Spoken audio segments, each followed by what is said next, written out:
Hi everybody, Alan here. I'd like to talk to you today a little bit about Hojoki, one of the readings you're doing at the very end of the course.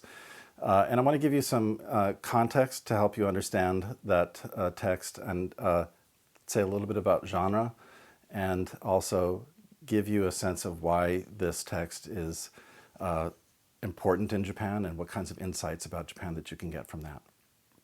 And I just want to say quickly that it was important to me to have this text in the syllabus in part because we've had most of our texts are really concentrated in the West, ancient Greece through contemporary United States. And I want us to have an opportunity to see somebody dealing with disaster, maybe questions of justice, etc., in another society elsewhere in the world. To think about how people are the same and different at the same time. So we have Hojoki in this class. And because this may be unfamiliar to a lot of you, I want to give us a few guidelines to how to understand the class. So we're going to start with the story of Buddhism in Japan, because this text is really written by a man who is searching for answers through Buddhist philosophy and practice. So here's a map that shows the origins of Buddhism in northern India, and it's spread throughout the world. And I want you to notice that those lines that go to Japan pass through Afghanistan, through Central Asia, Western China, and then through China, through Korea, into Japan. And there's two things that are meaningful in that. One is that by the time Buddhism gets to Japan, it's picked up a lot of elements that have been added to it as Buddhism finds a home in these different places. So Buddhism, as it reaches Japan, has lots of things going on in it. And the more important thing is that the last movement of Buddhism into Japan goes down through the Korean Peninsula into Japan itself. And this is important because it comes to Japan essentially on the recommendation of the King of Korea, who in the early 7th century, mid-7th century or so, is sending scribes and scrolls to this newly emerging political center in Japan that will become the imperial family, located near the city of Kyoto. And he sends this set of scribes, scholars, and scrolls to this king of Japan, as he sees him, with the suggestion that this is a powerful tool in statecraft, that Buddhism is not really presented as a religion in the way that you might normally think about it, but it's really presented as a way for the emperor to control the cosmos. Now, when Buddhism arrives in Japan, there's already a set of religious practices there that you may have heard of. It's called Shinto these days. It's basically the worship of the myriad gods of Japan, whether they're the gods of the local place or the gods of the heavens, the waters, etc. And so when Buddhism arrives, there's a very broad and vigorously practiced worship and management of the gods, of the local gods that are going on. And Buddhism is brought in this sense, really primarily, again, as a tool of the state. And so Buddhism's first audience in Japan is the ruling class, the aristocracy, and not the local people. One of the ways we can understand the significance of the move of Buddhism in Japan is that when the emperor, when the imperial court receives this transmission of Buddhism to them, they establish a series of temples throughout Japan called kokubunji, which means a temple per province, as a way of extending imperial rule into places that have been newly conquered or very far away. And all of those kokubunji, all of those provincial temples are managed by a massive temple in Nara called Todaiji. Todaiji is this giant building here in this picture that is mentioned by Kamo no Chômei in the chapter on earthquakes. In addition to those distributed temples throughout the country, two monks travel to China in the early 8th century, and they come back with the transmission of two major monastic forms of Buddhism, one called Tendai and one called Shingon. And these are comprehensive approaches to all the different kinds of practices in Buddhism that have developed since its emergence from India, whether it's chanting the sutras or doing different kinds of rituals and different kinds of meditation techniques, etc. All of those come to Japan along with these two monks who established these monasteries on top of mountains, and this becomes a new wave of Buddhist practice in Japan that's still largely focused on the ruling class and is focused on the mysteries of Buddhism that are only attainable by those who go to study in the monasteries. So one monastery is set up on the top of Mount Hiei, which is in the northeast corner of Kyoto, as you can see in this picture there. And another monastery is set up in a mountain a little bit to the southeast, from there, called Mount Koya. And both of these monasteries have tons of monks who come there to live there, to chant the Buddhist sutras, to release the sounds of the sutras into the air, and to help guide the cosmos, and to do all kinds of things, these esoteric rituals that are not available to most people. The point I'm making here is that Buddhism in this early stage is not a popular religion. It is a religion of the ruling class. And that the Buddhist temples up on those mountaintops of Mount Hiei and Mount Koya over time begin to assert their political power, the possibility for political power. If they have a dispute with the imperial court over things like land control or taxes or other things that are important to the survival of the monasteries, they start to send warrior monks down into the city to exert their will, sometimes by trashing the city, sometimes by engaging in battles with, say, provincial governors or imperial court ministers. And so in this process, these great monastic centers in Mount Hiei and Mount Koya become major political players in Japan to this point. This is up to the beginning of the 12th century, in other words, the early 1100s. So again, I want to emphasize that at this stage, Buddhism is still about political power and about the ruling class, and they may have understandings about enlightenment and things, but it's very much a cosmos controlling kind of religion. It's not a religion of salvation for individual people. Around the time that Kamo no Chômei is writing, and he's describing events from 1177 to 1185, as you recall, a civil war breaks out in Japan. And that civil war, it ends up being a contest between a group of samurai and a group of soldiers who serve the imperial court. This is to put it as bluntly as possible. And in the aftermath, in the wake of that civil war, which ends in 1185, the power of the imperial government is vastly reduced. They lost the war, and a group of an alliance of many warriors, mostly from the eastern part of Japan, where Tokyo is today, win the war, and they essentially set up a new form of government in Japan, a military government. That style of government will last from 1185 up until 1868. So this civil war that breaks out at the time that Kamo no Chômei was living in Kyoto is a major change in the politics of Japan. The imperial court will survive, and its powers will be vastly degraded. So many of the things that someone like Kamo no Chômei might have been expecting, understanding about the stability of the world, are being overturned at the very moment of his life. The expectation that the emperor and the imperial court will always be dominant is disappearing in front of his eyes. And so that's an important thing to recognize. And yet still, this is a religion that is for that ruling class and not for the masses of people. The masses of people are still practicing Shinto, whether it's at large shrines or at small shrines like this. So the change that's about to come is going to be a shift of Buddhism's focus from the ruling class to the people themselves to become a popular religion for everyone.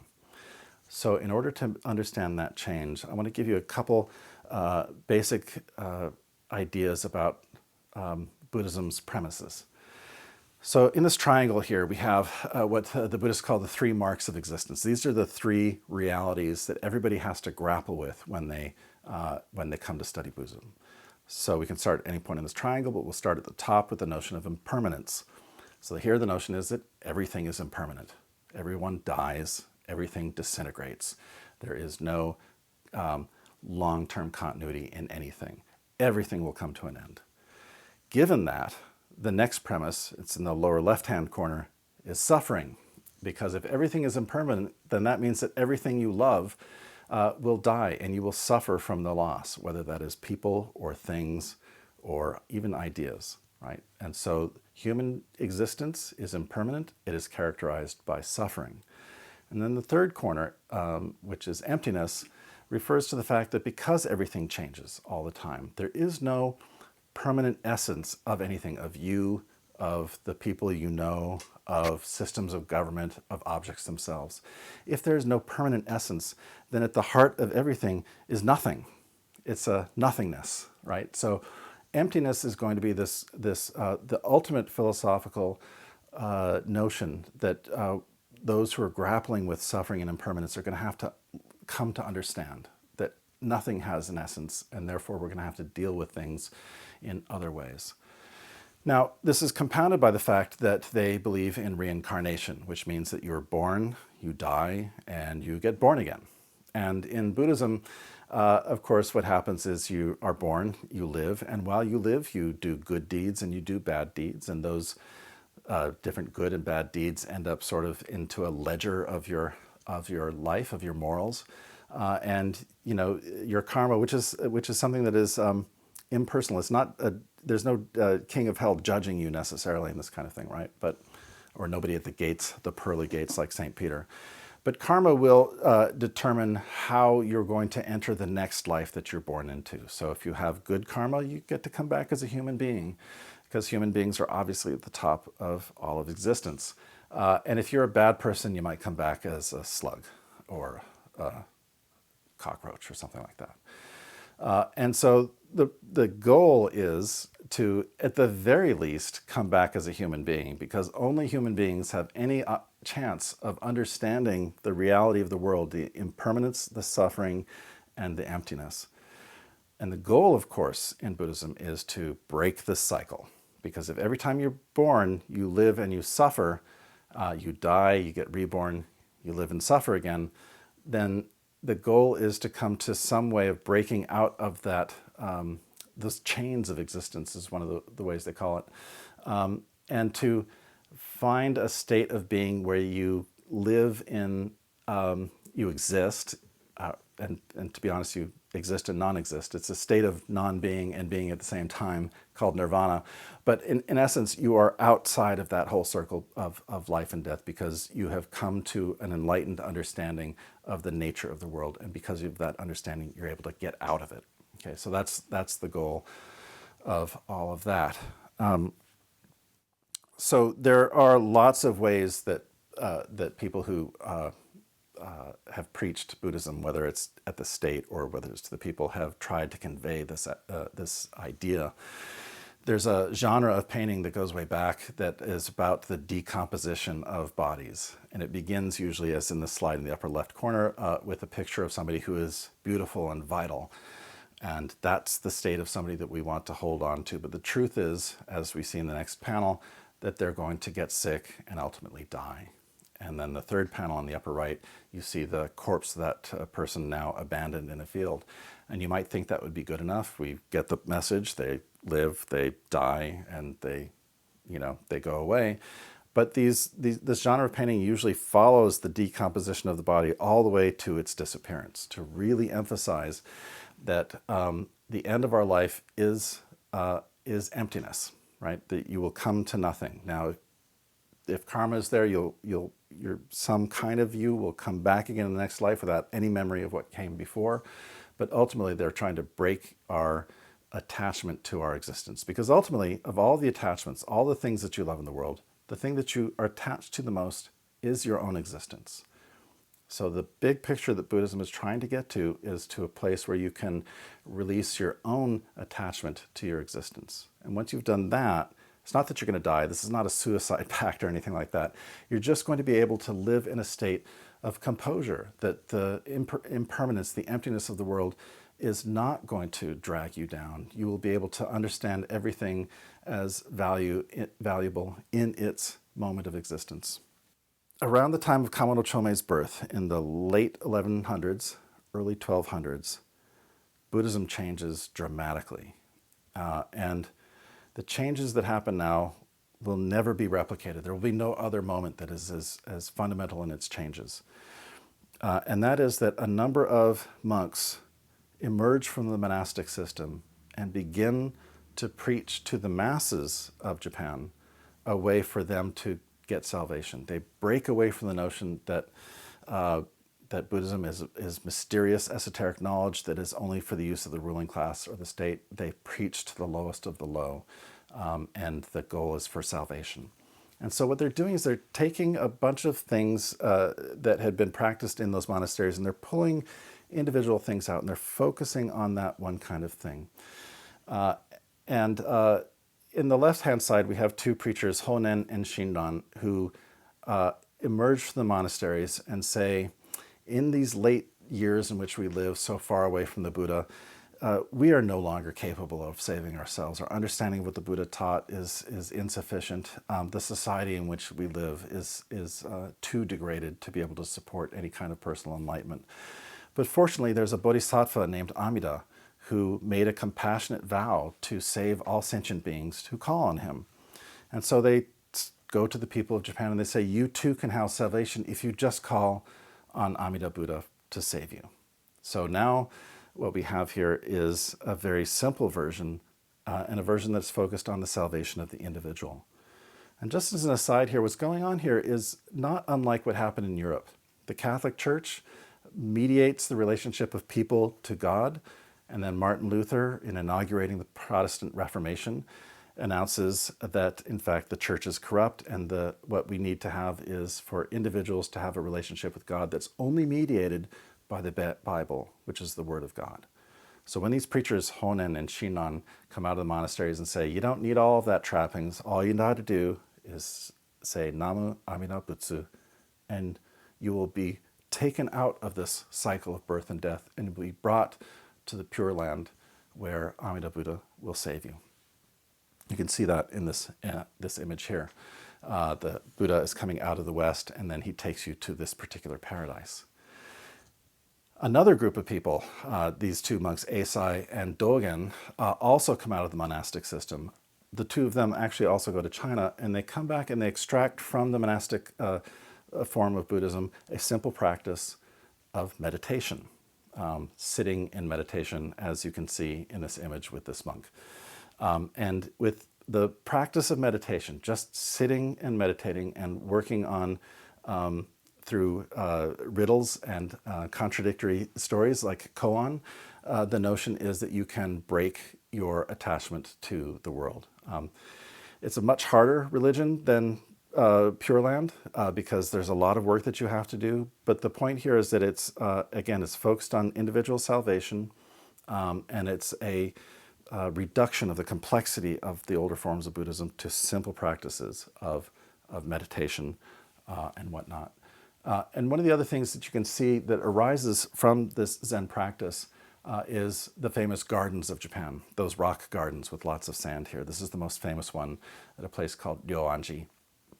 And Ryoanji rock garden here is a site of meditation, and you might focus on the rocks that could symbolize different kinds of things, but the real focus of the garden is supposed to be the empty space inside, all that white sand, to remind you of the emptiness of everything. The third new form of Buddhism that emerges at this time is called Nichiren Buddhism, or Lotus Sutra worship. So Nichiren is a Japanese monk who decides that you don't need all of those trappings of the monastery, you just need to focus on the Lotus Sutra as the most central text in Buddhism. You can study the Lotus Sutra, or you can even call upon the Lotus Sutra's magical powers to save you in exactly the same way as the Pure Land Buddhists say Amida Buddha can save you. So you go around chanting Namu Myoho Renge Kyo. I call upon the mysterious powers of the Lotus Sutra to save me. And so again, like the others, he's whittled it down to a simple thing and he's brought it to the masses. So that's an important set of changes that happen in Japan at the very time that Kamo no Chômei is writing. So let's again remind ourselves two things. One, the political world is changing dramatically and permanently. Two, the understanding of Buddhism and who Buddhism is for and how one relates to it is changing dramatically thanks to these 5 monks. So Kamo Chômei, in his personal story, has a lot of success as a young man, as a poet in particular, but his professional career suffers a number of setbacks. He's not married, his mother dies, he's essentially left alone in the world, and he decides that he's going to withdraw from the world to pursue the study of Buddhism. And at the time that he's doing this, Kyoto is going through a number of natural catastrophes that he describes in the first 5 chapters. Fire and tornado and famine, relocation of the capital, where everybody has to dismantle their buildings, take them down, dismantle them again, bring them back up, right? All kinds of disruptions in their life.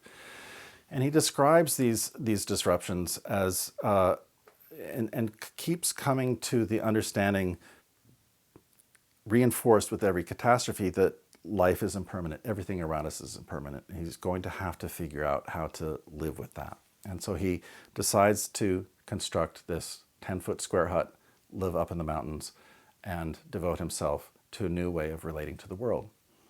So here's what I want to make a little introduction to the genre in which he's writing. In part to let you know that genre, which is one of the things that you're looking at this course, is not just the genres that we have here in the West. There are lots of genres of expression throughout the world. And the genre that Kamo Chômei is writing in here is an especially important genre that emerges in Japan about 150 years before Kamo Chômei writes. But Kamo Chômei, in this text Hojoki, reinvents the genre. And after this text, this will be one of the most dominant forms of writing, expression, and thinking in Japan up to this very day. There's not an intellectual in Japan who doesn't partake in some ways in this Zuihitsu style.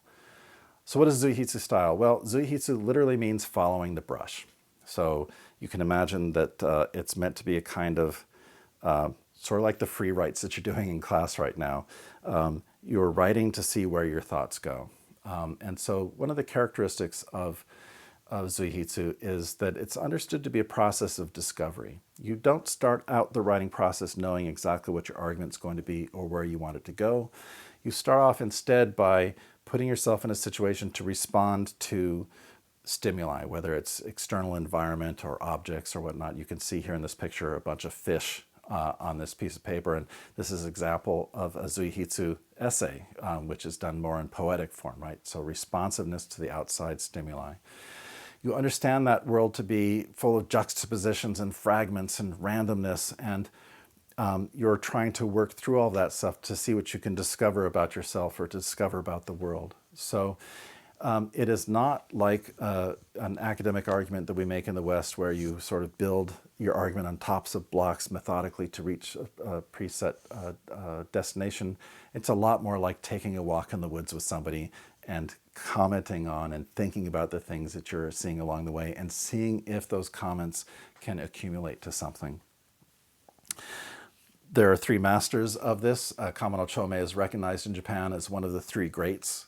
It begins with Sei Shonagon in the late 10th century, and it goes through Kamo Chômei, who takes her inner court observations and turns it into an external world set of observations. And then it's brought to another height by Yoshida Kenko, a Buddhist monk who sort of combined Kamo Chômei's external views and Sei Shonagon's internal observations to sort of complete the possibilities of this Zuihitsu style as being either an exploration of the external world or an exploration of the internal world. So you can see this in play in the text. You see that the first 5 chapters, Kamo Chômei is taking us through a number of these disasters. We're seeing a tornado, tear through the city. And here's an image from a picture scroll that's contemporary to Kamo Chômei that shows wind destruction as being, the wind god coming in and blowing everything down.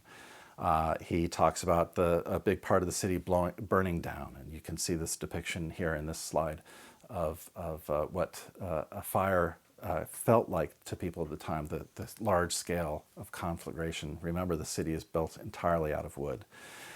And he talks about, again, the relocation of the capital is very disruptive. And here's a nice picture to remind you of what it takes to dismantle a house and port it down to another place and reassemble it and whatnot. All of these things are very disruptive. And in response to that kind of disruption, the only thing that makes sense to Kamo no Chômei is to step away from that world of constant topsy-turvy disruptions and shave his head and to become like a monk. Now, normally people might go join a monastery somewhere. They would shave their head, as you can see in this picture here. By shaving their hair off, they're signifying to the world that they're getting rid of all of the signs that you have in the world about who you are. And you're just coming as a naked head, right? You go into a monastery, you go into a nunnery, and you become a monk or nun that way and study formally.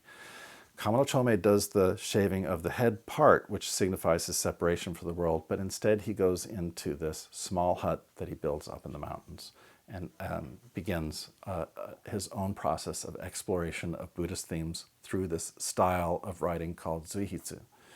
So here's an image of the area that he went to up in the mountains outside of Kyoto. There's a little village there, and you can see that, I mean, this is the area where he was. It is still today pretty rural, just outside the immediate confines of the city of Kyoto. So he's not far from the city, but he has removed himself to a very different space. And here's a replication of the hut that he built that's now visible at the shrine where he first worked as a young man. You can see it's a very modest thing. It's put together simply. It's got the fence around it. Looks like it's really just a bunch of branches tied together. He was not himself, of course, a carpenter, so this was not a perfect building. It was slapped together. And as he says, he put it together in a way so that he could dismantle it and move it, should he have to do that. So it's a very temporary kind of space. So we've walked through, hopefully, a bit of an understanding of what Buddhism is about. Again, impermanence is the most important thing to understand. Impermanence leads to suffering. Impermanence signals to us that nothing has an essential existence or character. We have to deal with the fact that everything is essentially empty. Now that sounds like a terrifying thing. Where in the world can meaning come from, right?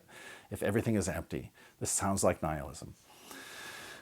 What you can see in Kamo no Chômei and the aesthetic that emerges over time, and I'm not saying that Kamo no Chômei invents it, but he's part of this movement where this new aesthetic is emerging, is an aesthetic that the Japanese describe with the term wabi-sabi.